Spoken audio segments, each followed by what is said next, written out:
So it appears that one of the state Senate candidates here in Connecticut's 30th Senate District has made national headlines for having his name appear twice on a petition to oppose the confirmation of Amy Coney Barrett to the Supreme Court of the United States. As far as his name appearing twice on the petition, I don't consider this of a major concern, because this could easily be chalked up to just some generic clerical issue. However, the fact that his name is on there twice clearly indicates to me that he's in full support of this petition. As a candidate here in Connecticut's 30th state Senate seat, and as a lawyer, and most recently, as a licensed judge, this petition and the jurisprudence behind it allows us to really get into the jurisprudence and mind of said candidate. So let's read it. Dear Senator, we call on you to honor your oath of office and defend the lives and fundamental rights of all Americans by rejecting the nomination of Judge Amy Coney Barrett. So the only legitimate reason I can think of for rejecting a nomination to the Supreme Court is because the nominee won't properly uphold the Constitution. I'm not sure where the defending the lives of Americans comes from. The role of a justice is to interpret the law as written, nothing more, nothing less. If the justices believe that there is a fundamental right that is not upheld by the Constitution, and it is not upheld by the law, then it is not their job to legislate a protection for that right from the bench. We have a legislative body. We don't need another. So this kind of reads like the purpose statement here, and we're already off to a really bad start. Senators and attorneys have a common duty. We both swear an oath to defend the United States Constitution. That oath, along with our deep commitment to preserving the rule of law and core tenets of our democracy, compels us to strongly urge you to vote against the confirmation of Judge Amy Coney Barrett to be an Associate Justice of the United States Supreme Court. Remember that, folks. Preserving the law and core tenets of our democracy. As 6,786 members of the legal profession, including 6,282 lawyers, 15 judges, 169 professors, and 320 law students, we have devoted our careers to a justice system committed to, quote, equal justice under law, end quote. Remember those 4 words. Equal justice under the law. And yes, we are going to just go ahead and ignore and breeze right by the obvious appeal to authority here. We have fought to protect critical constitutional rights and legal protections, including for our democracy, for women, persons of color, persons with diabetes, LGBTQRSTUV Americans, immigrants, workers, consumers, and clean air and water. It's really telling what they omitted from that list. For example, individual liberty and mutual consent between transactions. Not to mention all the people that have the immutable characteristics you haven't listed here. For example, white and men. Yeah, so to avoid passing judgment on a person based on the color of their skin or some other immutable characteristic, rather than the content of their character, you would just say all Americans. The next Supreme Court justice will rule on issues concerning the rights of our clients, the rule of law, and for the well-being of every American for decades. Notice how this sentence could have completely supplanted the previous one. There's a reason, folks. The previous sentence was included in this piece, even though it could have obviously been omitted as evidenced by the sentence that immediately follows it. And I think we all know what that reason is. That is why we so strongly oppose Judge Barrett's confirmation. Examining her record, it seems clear that, if confirmed, she will vote to turn back the clock on scores of essential rights and protections in this country that are crucial to the lives of our clients and fellow Americans. Okay, so I think it's already become obvious that this petition isn't based on a concern for constitutional jurisprudence, but on partisan political disagreements. Amidst a global pandemic, the Senate should be prioritizing addressing the health and economic needs of the country instead of rushing to confirm a nominee who has criticized the ruling upholding the Affordable Care Act and the healthcare protections we need now more than ever. Again, the role of a Supreme Court justice is not to legislate from the bench. If Amy Coney Barrett believes that the Affordable Care Act is not in line with the Constitution, she will find it unconstitutional, and that's it. That may lead to adverse outcomes, but that's not her concern. That's not the role of a justice. That's not adjudicating the law. That's making the law. That said, well done on that giant pivot. The Senate must not confirm Judge Barrett as part of an illegitimate sham process. I'm not exactly sure what's illegitimate about the process unless you're saying the process itself is illegitimate, that it needs to be torched from the bottom up. Because the process that we're seeing is the exact same process that we've seen for every nomination to the Supreme Court and for every justice that's been nominated since the 18th century. The Constitution requires that the Senate give advice and consent on Supreme Court nominees. Correct, and that's what they're doing. This is not a meaningless rule that the Senate can disregard without doing profound damage to our democracy. Agreed. So why are we putting together this petition? Congress and the American people need time to review a nominee's record and determine their fitness for a lifetime appointment to our nation's highest court. The president makes the nomination of a Supreme Court justice with the consent and approval of the Senate. That's it.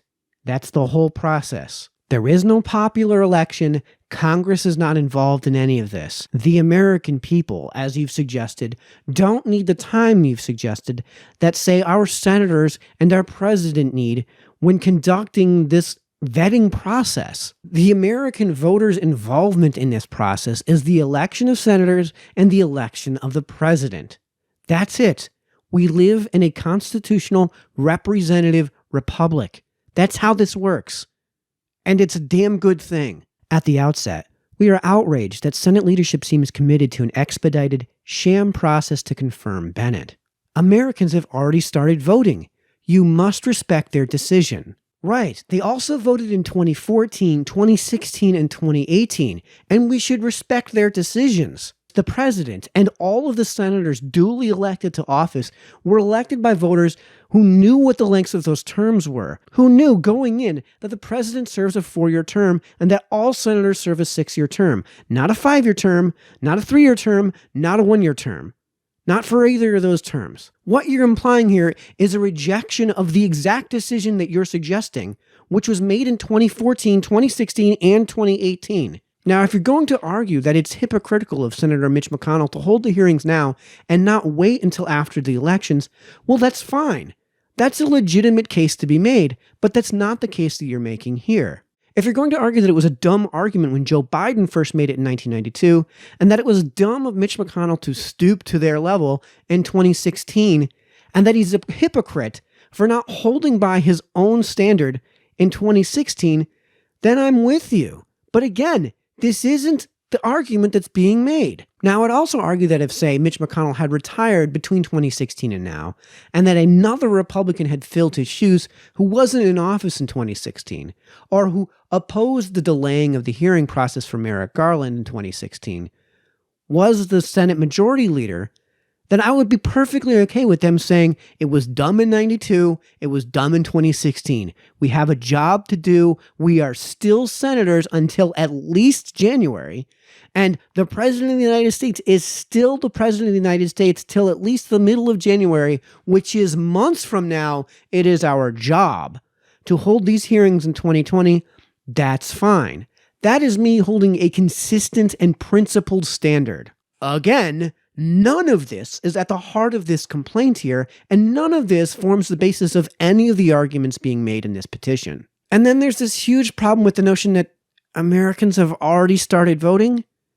That is a terrible argument. Imagine, if you will, you get a very blue state like Connecticut that decides, since there's a lot of latitude afforded to the states when it comes to determining how they go about their election processes, let's just say that Connecticut, in this hypothetical, allows for mail-in voting 4 years prior to the actual election. Now, there's not going to be any names on the ballot, but you can always write one in. Because of the enormous latitude that states are given when it comes to the election process, this is probably something that would be considered constitutional, but that belies the point. Because in this hypothetical, if so much as one vote is cast 4 years in advance, then it is literally impossible for a president and a Senate to ever fill a Supreme Court seat.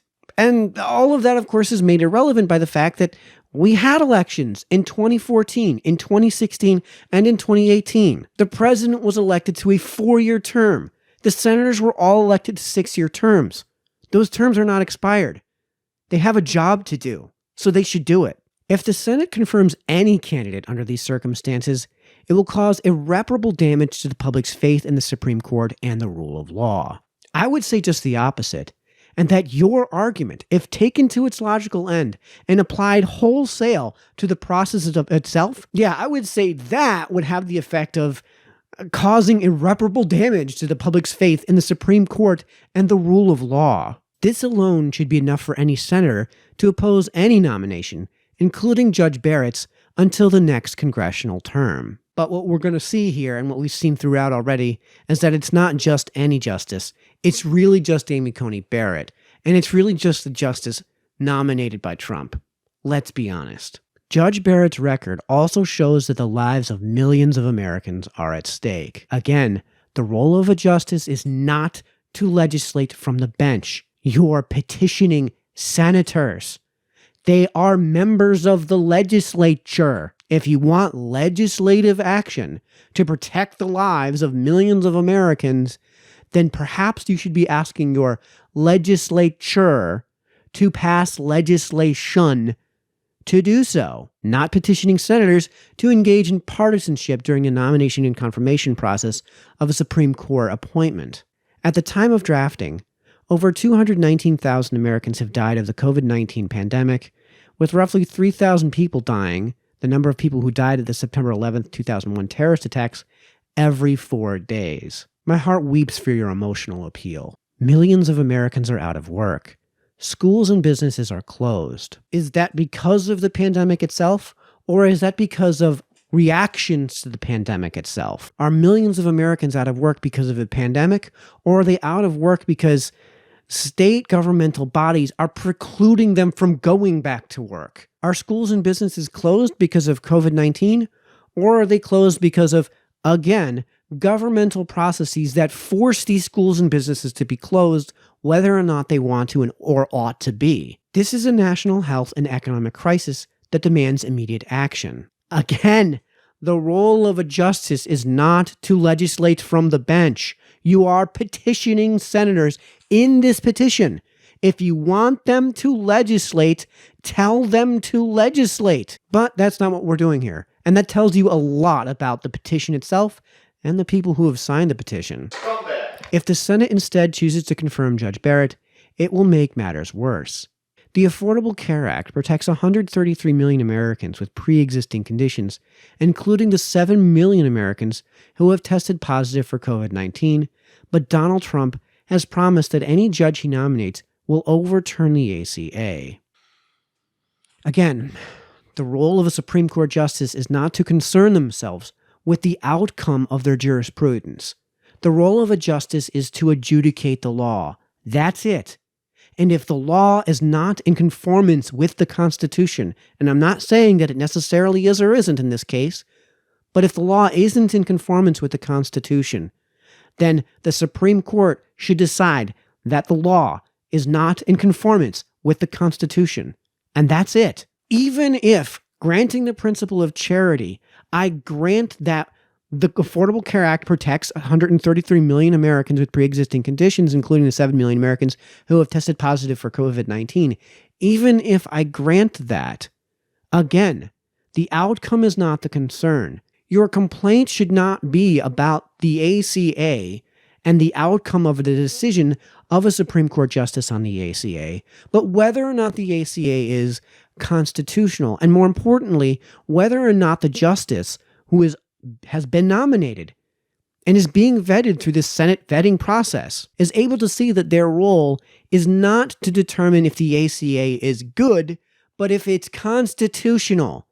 The role of the legislature is to pass constitutional legislation. And if you don't like the way the Constitution is written and you need to be able to pass legislation that is not constitutional, we have an amendment process. I know it's difficult, but this is not the role of a Supreme Court justice, period. I mean, seriously, folks, this is like middle school civics. Come on. We are deeply troubled that Judge Barrett has repeatedly argued that the Supreme Court should have done just that. What was her decision based on? That's what we should care about, not the decision itself. Is it based on the notion that the ACA is constitutional or unconstitutional, or is it some element of partisanship? Because it sounds like you guys are actually arguing for the latter, and that you guys just simply disagree with a certain partisan politic that you want a justice to have and to act upon. This is an urgent concern. The Supreme Court will consider whether to take away health care from millions of Americans the week after the November election. Okay, this is a giant gaslight. First things first, the case in question is California v. Texas or Texas v. California, depending on how you want to look at this. The case is because a district court ruled that the individual mandate of the ACA was unconstitutional, and it obviously is. Should the entire rest of the act be considered unconstitutional because a part of the act was considered unconstitutional? The question at hand is, if a singular act has a provision within the act which is deemed unconstitutional, should the entire act be deemed unconstitutional? This is not a case on the ACA itself. And no, it's not going to take health care away from millions of Americans. It's going to deem an act unconstitutional, which may result in the temporary lapse of health insurance for a few million people. And that 133 million number is a complete joke, and it's based on the broadest possible non-actuarial definition of pre-existing conditions, which roughly translates to someone who's not in perfect health at the time of diagnosis. It completely ignores any qualitative metrics for the coverage provided, and more importantly, shows a complete lack of understanding of how premiums are determined at an actuarial level. If what they've defined as a pre-existing condition is the norm, then there's no way to distribute a targeted cost across a market. If everyone just goes in with cancer, then that's not a cost that can be accounted for by a targeted premium increase or by just booting the customer base. That just winds up becoming the base level of risk and thus the base level of premium, so lifting the mandate to cover pre-existing conditions would have no effect on premiums for a pre-existing condition that everyone has. But again, all of this belies the point. The job of a justice is to determine if a law is constitutional or unconstitutional, and that's it. Not if it's good or bad, not if they like it or if they don't like it, not if it adheres to their own partisan politic. No. Is it constitutional? Is it unconstitutional? And that's it. Again, this may result in outcomes you don't like, but that's not the role of a justice. You guys are lawyers. And in the case of a certain candidate for Connecticut's 30th state Senate seat, technically a judge at least, to protect the lives of 133 million Americans during a pandemic, as well as the further erosion of the public's faith in the judiciary that would result in such a ruling, you must oppose Judge Barrett's nomination. Again, I would say just the opposite, and that arguing for or against a partisan political position when it comes to the nomination and the decision for the nomination of a Supreme Court justice would do exactly what you're suggesting. I'd say that's much more likely to erode the public's faith in the judiciary. Judge Barrett's record shows that the fundamental rights of hundreds of millions of Americans are at stake. And yet you are writing a petition to a member of a legislative body. How many times do we have to do this, folks? Middle school civics. Judge Barrett has an extreme ideology, and we have grave concerns that, if confirmed, she will erode critical rights and legal protections for millions of Americans. For example, since Roe v. Wade, women in the United States have had the constitutional right to an abortion. Rights don't come from the Constitution. Protection of those rights come from the Constitution. And the protection of those rights come from the Constitution. They don't come from a judicial decision. Either you have the right or you don't. Either the protection exists in the Constitution or it doesn't. It was either there all along or it wasn't. Now, it may be there de jure and not de facto because of a failure of enforcement, but that's not the point that's being made here. Again, this is an argument for legislation from the bench. And remember who it was that signed this petition. But Donald Trump has made it clear that every judge he nominates will automatically overturn Roe. Oh my God. Holy gaslight, Batman. No. The first thing that needs to happen is there needs to be a case that would overturn Roe to be presented to the court. And then they have to offer a writ of certiorari, which is extraordinarily rare and even rarer in the case of abortion cases. This isn't automatic. They don't just have a meeting behind closed doors the day after the election and go, stamp, denied. That's not how any of this process works, and that's not what Donald Trump has even said about his nominations. What he said is that he's going to nominate candidates who either strongly disagree with the decision in Roe v. Wade or who would vote effectively to overturn Roe v. Wade if a case was presented before them that would allow them to do so. And as Neil Gorsuch and Brett Kavanaugh have said about Roe v. Wade, it's one of the most long-determined and well-decided cases in American jurisprudence. And that isn't to say they agree with the decision. That isn't to say even I agree with the decision, because I think the merits of the decision were insane regardless of the outcome of the decision. And the reason I think they were insane is because there were elements of the Constitution that were read into the Constitution, not read from it, from a penumbra of protections from the 4th, 5th, 6th, etc.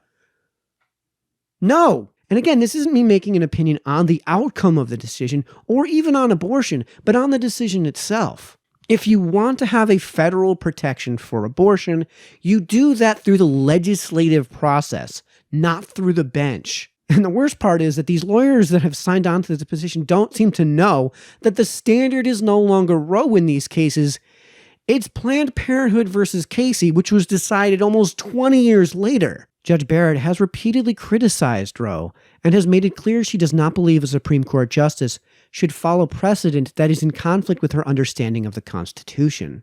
Right, because that's not the role of stare decisis, which is, by the way, a heuristic guideline, not an absolutism. You decide a case based on the constitutionality of the case. That's it. If you don't think that the case presented before you is one that aligns with the Constitution, then you have to decide that way, no matter the outcome, no matter how previous courts have either rightly or wrongly decided in that case. Her confirmation to the Supreme Court will be devastating to millions of women in this country. How many times do we have to do this?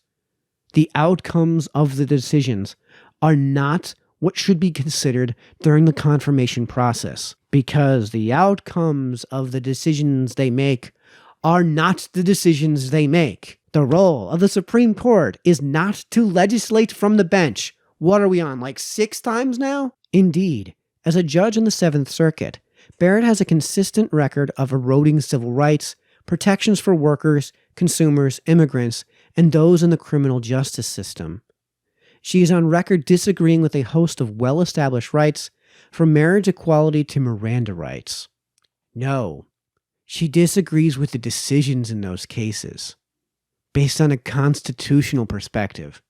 That's it. And of course, notice who they have included and who they have omitted from this list of people that they're concerned with. Pandering. It is a bedrock concept of our legal system and our democracy that fundamental rights must not be subjected to the passing whims of politics. Which is why you should not be advocating for Supreme Court justices to legislate from the bench. My God, how many times do we have to do this? To protect the fundamental rights of all Americans and to protect the integrity of our legal system, you must oppose Judge Coney Barrett's nomination. I would say just the opposite, and instead, you should oppose the election of any candidate who's running for office who signs on to this piece of garbage. Again, we call on you to preserve the rule of law and protect the lives and rights of your constituents by rejecting the nomination of Judge Amy Coney Barrett. And I call on you also to preserve the rule of law and do your damn jobs.